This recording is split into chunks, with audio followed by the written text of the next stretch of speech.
नहमदुहु व नुसल्ली व नुसल्लिमु अला रसूलिहिल करीम।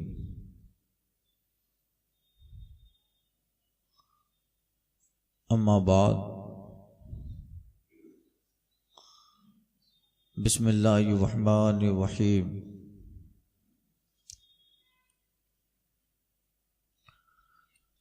अल फस्लु सालिस अन अबी अब्दुर्रहमान अल हुबुली क़ाला समिअतु अब्दुल्लाह इब्न अम्र व सअलहु रजुलन क़ाला अलस्ना मिन फ़ुक़राइल मुहाजिरीन फ़क़ाल लहु अब्दुल्लाह अलका इम्रतुन तावी इलैहा क़ाला नअम क़ाल अलका मस्कनुन तस्कुनुहु क़ाला नअम क़ाल फ़अन्त मिनल अग़निया क़ाल फ़इन्न लि ख़ादिमा क़ाल फ़अन्त मिनल मुलूक।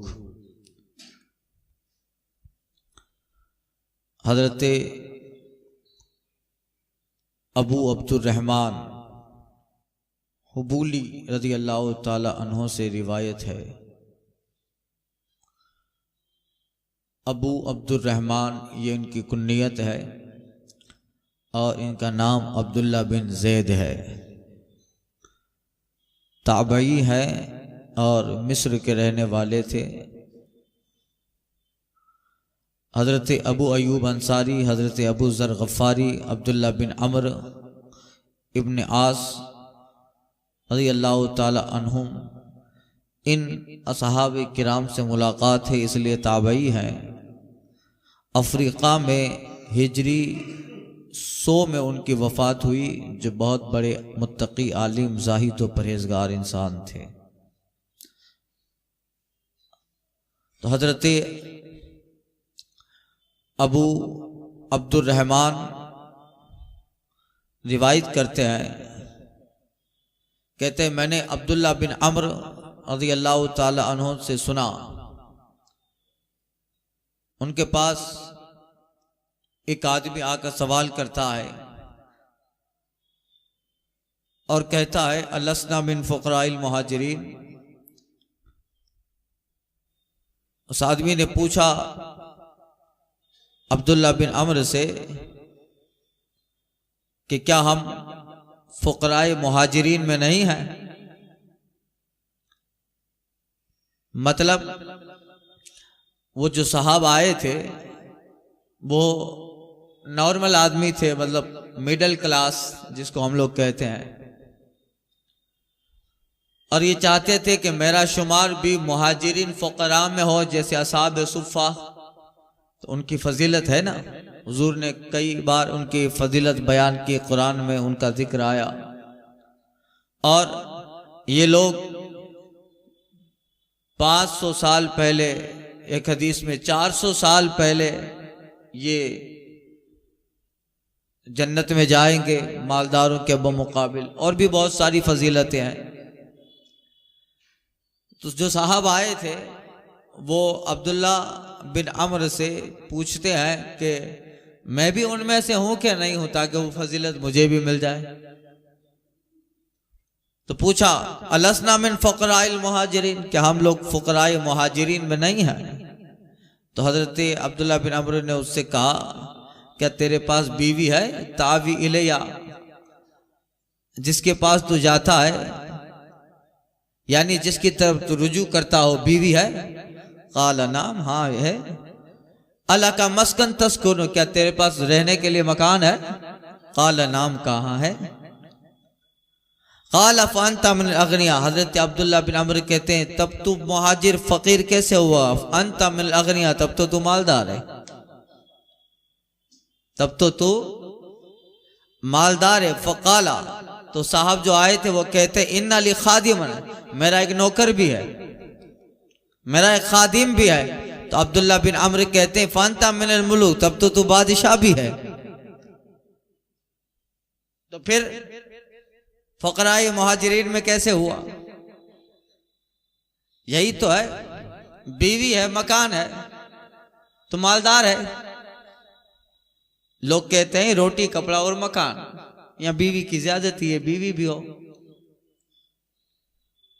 वही तो है, हदीस शरीफ में आया है कि तू इस तरह सुबह करे अस्बहता, इस तरह तू सुबह करे कि उस दिन का खाना तेरे पास मौजूद है और जिस्म में तंदुरुस्ती है। हुजूर फरमाते हैं कान्ना जुमिअत ति दुनिया बिहज़ाफिरिहा, तो गोया ऐसा ही है कि दुनिया अपने किनारों समेत अल्लाह ने तुझे दे डाली।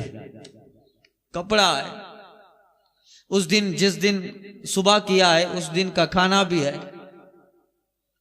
और जिस्म में तंदुरुस्ती भी है। बस इतनी चीज है। आका कहते हैं तो ऐसा ही है जैसे अल्लाह ने सारी दुनिया तुझे अता कर डाली। कनात वालों के लिए हमें तो जितना आता है उतना ही कम लगता है। हमारा हाल कुछ अलग है, जितना ज्यादा आता है तो उतनी हवस बढ़ती जाती है। मगर ये उन कनात पसंद लोगों का हाल है। हुजूर कहते हैं बस तो दुनिया तो आ गई तेरे पास। और हुजूर कहते हैं तुझे क्या जरूरत है, बैतुन तस्कुनु, एक मकान जिसमें तू रहे, थौबुन युवारी भी औरत, एक कपड़ा जो तेरी सतर को ढांप ले, वह जिल्फुल खुब्ज़ वल मा, पानी और रोटी, बस यही तो है तेरी दुनिया। तो फिर इस हदीस पाक में हजरत अब्दुल्ला बिन अमर उस साहब से कह रहे हैं कि जब तेरे पास मकान भी है, तेरे पास बीवी भी है और एक खादिम भी है, तो तू मालदारी नहीं बादशाह हो गया। तो फिर फुकराए मुहाजिरीन में कैसे हुआ? फुकराए मुहाजिरीन का हाल तो अलग है। सुनिए, काला अब्दुर रहमान वजा सलासतु नफर इला अब्दुल्ला इब्न अमर। और दूसरी रिवायत है कि हजरत अब्दुर रहमान कहते हैं कि अब्दुल्ला बिन अमर के पास 3 साहबा है, गालिबन वो मदीना के थे। वाना आइंदा हूं, और हजरत अब्दुर रहमान कहते हैं मैं उसी वक्त उनके पास बैठा हुआ था, उनके पास था। 3 साहबा है। फ़क़ालू या अबा मोहम्मद, वो कहते हैं अबू मोहम्मद, उनकी कुन्नियत है अब्दुल्ला बिन अमर की। वल्लाहि मा नक़दिरु अला शैइन ला नफ़क़तिन वला दाब्बतिन वला मता। वो 3 साहब आकर कहते हैं कि अबू मोहम्मद, अल्लाह की कसम हमारे में किसी के पास कोई चीज नहीं है, न खर्चा है, न घोड़ा है, न सामान है, यानी न खाने पीने का सामान है, न घर है, न सवारी है, हमारे पास कुछ नहीं है।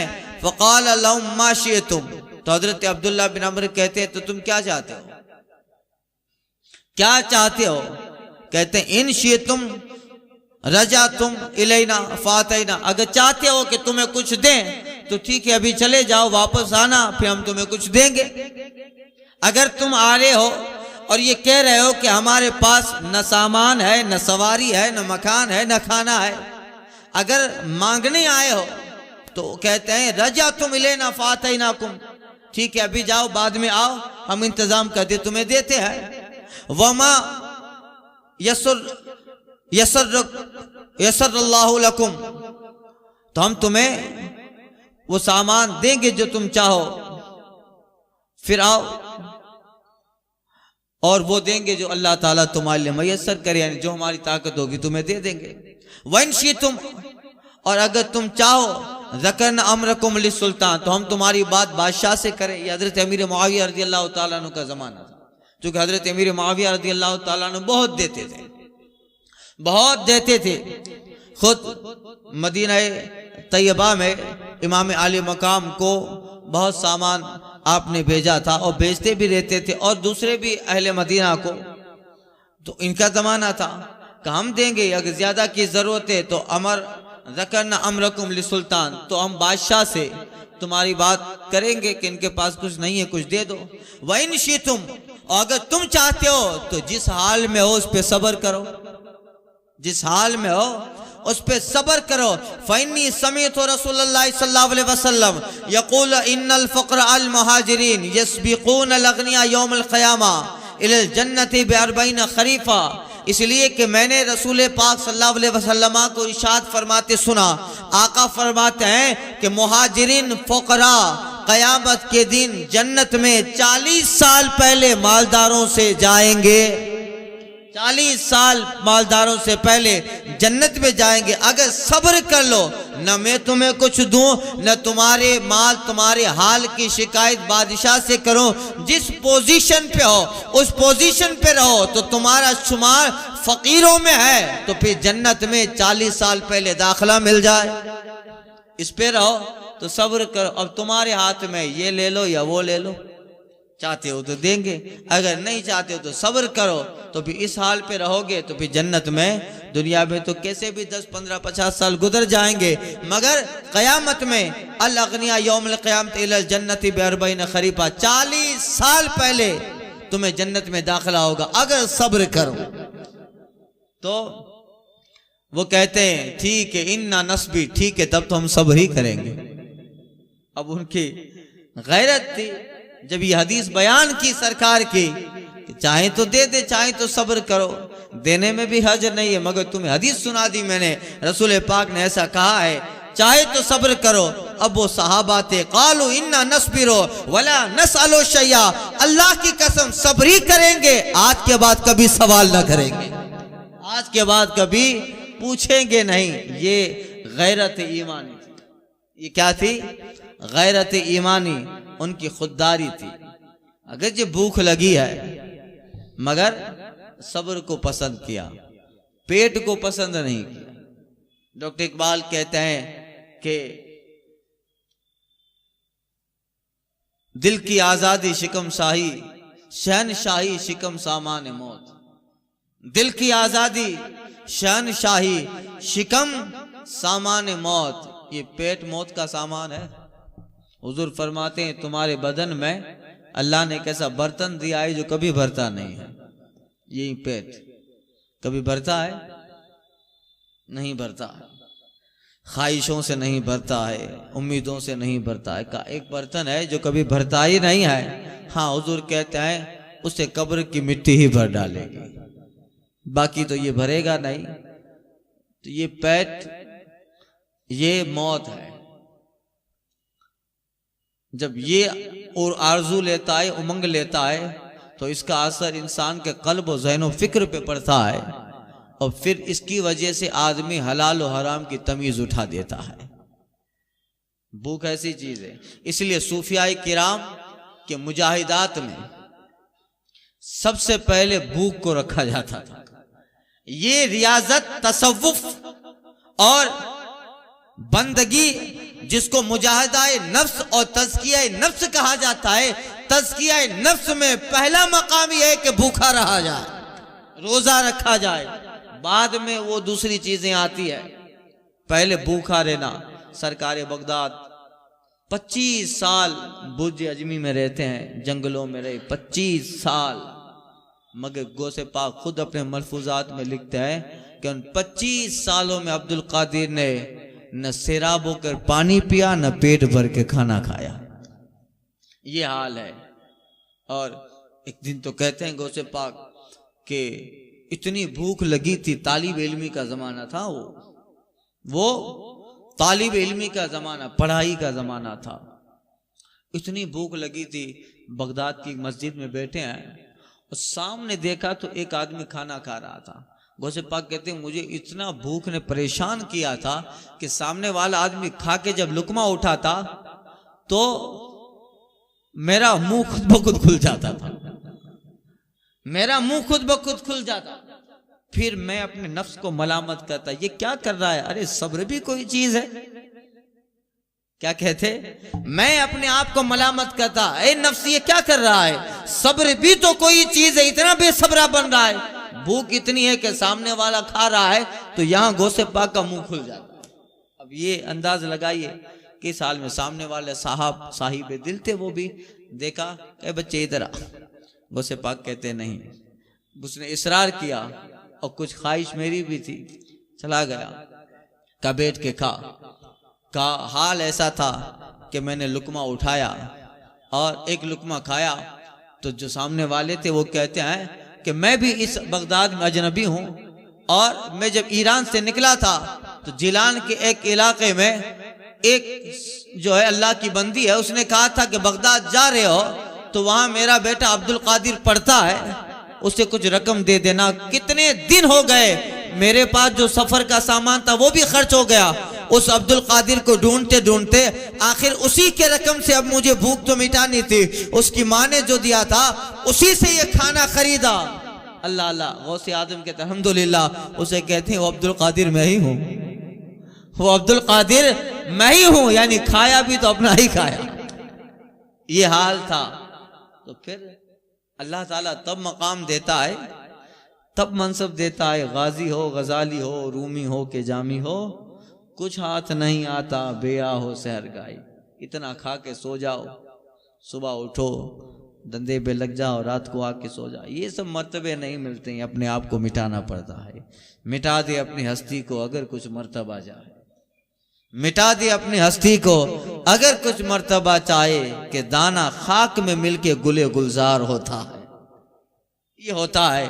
इसलिए सूफिया के यहाँ पहले भूख रखी जाती थी। ये इंसान का सबसे बड़ी कमजोरी भूख है, सबसे बड़ी कमजोरी इंसान की भूख है।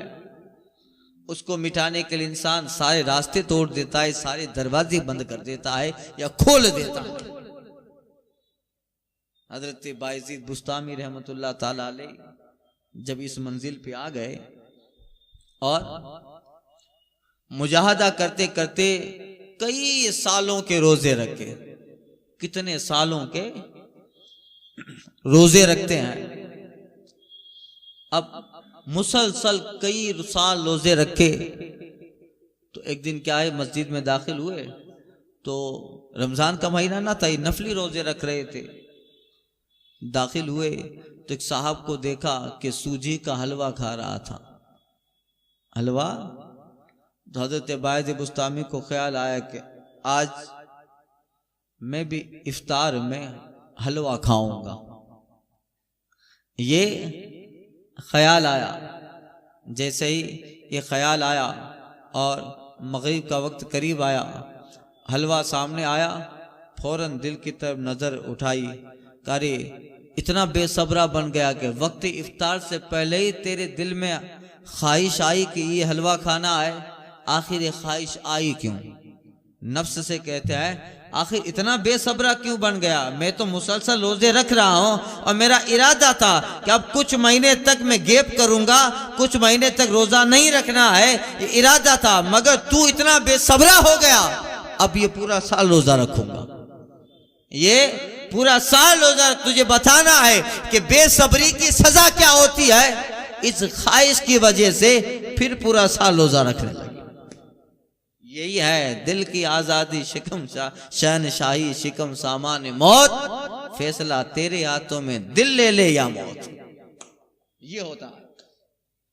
पहले भूख है तो यही सबसे बड़ी चीज है। भूख ही बादशाहों के दरवाजों पे ले जाती है, भूख ही बेइज्जती का सामान बनाती है, भूख ही जिल्लत रुसवाई पैदा करती है, और भूख ही बंदे को किसी के सामने हाथ फैलाने पे मजबूर करती है। इसलिए सूफिया के यहाँ पहले भूख होती थी, उनको भूखा रखो, और भूख बर्दाश्त करते करते ये इस कदर अपने आप को ट्रेंड कर ले, इस कदर अपने आप को ट्रेंड कर ले कि फिर भूख रहना ही इनकी आदत बन जाए, फिर भूख का एहसास न होने लगे। इसलिए पहले नफ्स मुजाहदात में भूख है। तो अब इसीलिए आम मोमिन हम लोगों के लिए रोजा रखा गया। रोजे का एक फायदा यह भी है कि तुम्हें पता चले कि भूख क्या चीज है, और इस हालत में अल्लाह ताला के करीब हो जाता है बंदा। एक तो ट्रेनिंग भी दी जा रही है कि हर साल रमजान में 1 महीना तक सुबह से शाम तक कुछ खाना पीना नहीं है, तो अब तुम्हारे बॉडी की 1 साल की जो है वो कफारा गोया हो जाता है। 1 साल तक पूरा जिस्म जो है सारे अमराज के लिए दूर करने और सारे अमराज से बचने की बॉडी में ताकत आ जाती है उन 1 माह के रोजे से। और दूसरा फलसफा उलमा फरमाते हैं कि 1 महीना तक सुबह से शाम तक न खाना, ये तुम्हें ट्रेनिंग दी जाती है ताकि कभी भी अगर गुर्बत तुम्हारे आशियाने पे आ जाए तो रमजान के रोजे से आदत पहले ही बनी रहे। वो आदत जब बनी है तो फिर भूख बर्दाश्त करने की ताकत है। जब ताकत है तो फिर हाथ और सवाल के लिए कभी हाथ बढ़ाएगा ही नहीं। तो ये एक रोजे का फलसफा ये भी है, 1 महीना तक भूखा रहना है और ये एहसास दिलाया जाता है कि भूख क्या चीज है, और इसी हाल में बंदे के करीब रब होता है और रब के करीब बंदा होता है। भूखा अल्लाह ताला को बड़ा पसंद होता है। इसीलिए हदीस पाक में आया है, सबसे बड़ी इबादत यह है कि किसी भूखे को खिला देना, किसी भूखे को खिला देना। ये अल्लाह ताला को ये अमल बहुत पसंद है। गौसे पाक अपने मलफूजात में लिखते हैं कि मुझे किसी को खाना खिलाना बहुत पसंद है, अगर मेरे बस में होता तो अब्दुल कादिर जिंदगी भर अहले इराक को खिलाता रहता, जिंदगी भर अहले इराक को खिलाता रहता। तो ये अपनी जगह अमर है कि उनको खिलाया जाए, मगर भूखा रहना ये एक अलग अमर है कि अल्लाह का कुर्ब उससे होता है। तो यही हाल था। तो सुनिए, हजरत अब्दुल्ला बिन अमर ने सुनाया उन्हें रसूल पाक की हदीस के फ़क़राए मुहाजिरीन वो क़यामत के दिन 40 साल पहले जन्नत में जाएंगे मालदारों के बमुकाबिल। अब उन्होंने कहा, वो साहब आए थे, कहा इन्ना नस्बिरो, हम लोग जरूर इस पे सब्र करें। इसलिए जो है कभी कभी हमारे सूफिया किराम उनके ताल्लुक से रिवायतें हैं, उनकी हिकायतें वाक़ियात है। अब हम लोगों की आदत क्या हो गई है कि टाइम पे ना मिले तो दिमाग का पारा गर्म हो जाता है। सुबह नाश्ता अगर नहीं है टाइम पे तो फिर सुबह सारा गुस्सा बीवी पे निकालना है। शाम को दोपहर को घर पे गया और अगर खाने में थोड़ी देरी है या कभी नहीं मिला, कहीं दावत में जाते हैं, काफी लोगों से सुना मैंने, कहीं दावत में जाते हैं और कभी कभी ऐसा होता है कि कोई आदमी लेट पहुंचा और दावत में जो खाना था वो खत्म हो गया, होता है देग में जो खाना था वो खत्म हो गया। तो मेहमान जब वापस लौटता है तो मेजबान को कोसता रहता है, जब इतना ही पकाया था तो बुलाया क्यों। हकीकत में वो मेहमान को नहीं कोसता रहता है, उसे भूख बर्दाश्त नहीं है तो उसका गुस्सा वो मेजबान पे निकालता रहता है। हकीकत में उसे उससे कोई सरोकार नहीं है, क्योंकि खाने आया था, भूख लेके आया था, मगर अब वापस लौटाया जा रहा है। अब उसके पास इतनी ताकत नहीं है कि भूख को बर्दाश्त कर ले, या उसके अंदर मुकम्मल सब्र का मादा नहीं है, तो फिर उस भूख को, उस जो है प्यास को जो है मिटाने, या उसको जो मिटाने का उसे सामान न मिला, इस वजह से उसे आड़ बनाकर वो मेजबान को कोसता है कि जब इतना पकाया था तो हमें बुलाया क्यों। हकीकत में वो अपने नफ्स पे मलामत नहीं कर रहा है, बल्कि वो इतना बेसब्र है कि अब उसे भूख बर्दाश्त नहीं है। तो हमारा हाल यही है, हमें खाना लेट हो, भूख तो जाने दीजिए, लेट हो तो अच्छा नहीं है। और रमजान में अगर रोजा रखते हैं जब, तो उसमें तो फिर हम लोग रोजे की तैयारी में कि पूरा दिन भूखा रहना है, दोपहर का ही सहरी में खा लेते हैं। बेशक सहरी की फजीलत है, सहरी किया करो, उसमें बरकतें हैं, इफ्तार की फजीलत है, मगर हमारा हाल कैसा है, सूफिया किराम जैसा तो है नहीं। क्या पूरा दिन भूखा रहना है और दोपहर को कुछ मिलेगा नहीं। तो फिर अब सुबह नाश्ते में यानी सहरी के अंदर भी मटन है, मछली है, अंडा है, ये है वो है, और फिर चूंकि सारा दिन भूखा रहा है, अब इफ्तार में देखो तो तरह तरह, फिर रोजा कहाँ हो भाई। जो एक दिन रोजे में क्या होता है भाई, एक वक्त भूखा रहना है कि आम दिनों में दोपहर को खाता है, रोजे में दोपहर को नहीं खाना है, एक वक्त ही की तो खला है, मगर इस एक वक्त की खला में सुबह भी ज्यादा खा लिया, इफ्तार में भी ज्यादा खा लिया, जो कमी थी वो तो दोनों खानों में और दिनों की बनिस्बत ज्यादा खा लिया है। तो फिर ये तैयारी होती है, और सुबह सहरी में पानी कितना पी लेंगे, जैसे यूं समझता है कि अभी ज्यादा पानी पीने की वजह से पूरा दिन प्यास नहीं लगेगी। फिजिकली आपको बताऊं, जो फलसफा बॉडी का अल्लाह ने जो निज़ाम जिस्म बनाया है, आप जितना ज़्यादा पानी पियोगे ना ज़्यादा जल्दी प्यास लगेगी, इसलिए कि पानी की अल्लाह ताला ने अंदर एक मिकदार बनाई, जो थैली होती है जहाँ से जो है वो पानी सप्लाई होकर पेशाब की जगह पे आता है, तो उसकी एक मिकदार है, उसमें एक मिकदार में पानी जमा होता है। ज़्यादा पी लोगे तो फिर वहाँ जल्दी जमा हो जाएगा, जल्दी पेशाब की हाजत होगी, तो जल्दी हाजत होगी, जो पिया था वो तो निकल गया। ज्यादा अगर पियोगे तो फिर जल्दी प्यास, हम लोग कहते हैं ज्यादा पी ले तो पूरा दिन प्यास, अरे जितना ज्यादा पियोगे जल्दी प्यास लगेगी, इसलिए कि वहां एक वजन की मिकदार है जिस्म के अंदर, उस मिकदार में जब पानी पहुंचता है तो वो फौरन निजाम जिस्म ऐसा अल्लाह ने बनाया है, उसको जो है पेशाब की हाजत जगह पे उसको पानी को कन्वर्ट करके उस जगह भेज दिया जाता है, तो फिर वहां आ गया तो फिर जल्दी पेशाब की हाजत लगी, जो पिया था वो तो निकल गया, अब जल्दी हाजत जल्दी प्यास लग गई। इसलिए जो नॉर्मल हालत में पानी पीते हैं रोजे में भी उसी कदर पिया करो, यही फायदा देगा, यही फायदा देगा। तो हम लोग उल्टा सोचते हैं, थोड़ा उल्टा, डॉक्टर लोग भी यही कहते रहते हैं, फिर तुमको पूरा दिन भूखा रहना है तो सब एक ही साथ में कर लिया। खैर ये कोई बात शरीयत में मना नहीं है, आप ऐसा नहीं कहना कि ये ज्यादा खाना सहरी में ज्यादा पीना मना नहीं है, आप खा सकते हो, मगर हमारा अमल सूफिया के मुकाबले में मैं बता रहा हूं। आप ऐसे मत कहना कि मौलाना ने नाजायज कहा है, नहीं नहीं, खूब खाओ, क्योंकि कभी कभी ऐसा होता है कि हम बोलते क्या है और लोग समझते क्या, हम बोलते क्या है, क्या प्याज खाना हराम है और लोग समझ जाएं प्याज खाना हराम है? तो फिर ऐसा नहीं, खाना चाहिए, कोई ममानियत का नहीं है, मगर ये अमल में सूफिया के मुकाबले में कंपेयर करवा रहा हूं, उससे कंपेरिजन करके बता रहा हूं उनका हाल क्या था, हमारा हाल क्या है। हम में जो है थोड़ा भी सब्र नहीं है, जबकि सूफिया और फकराए मुहाजिरीन को देखो तो सराबा सब्र की तस्वीर बने हैं।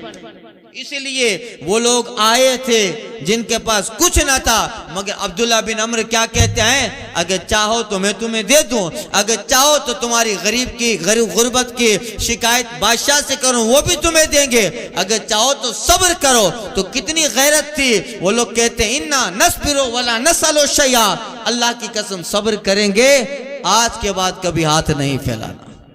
तो ये हाथ नहीं फैलाना मगर सब्र करेंगे का, ये तुम्हारे लिए बेहतर है। इस सब्र का फायदा दुनिया में भी मिलेगा, आखिरत में ये मिलेगा। अब्दुल्ला बिन अमर कहते हैं, हुजूर फरमाते हैं 40 साल पहले तुम जन्नत में दाखिल हो जाओ। तो यही है।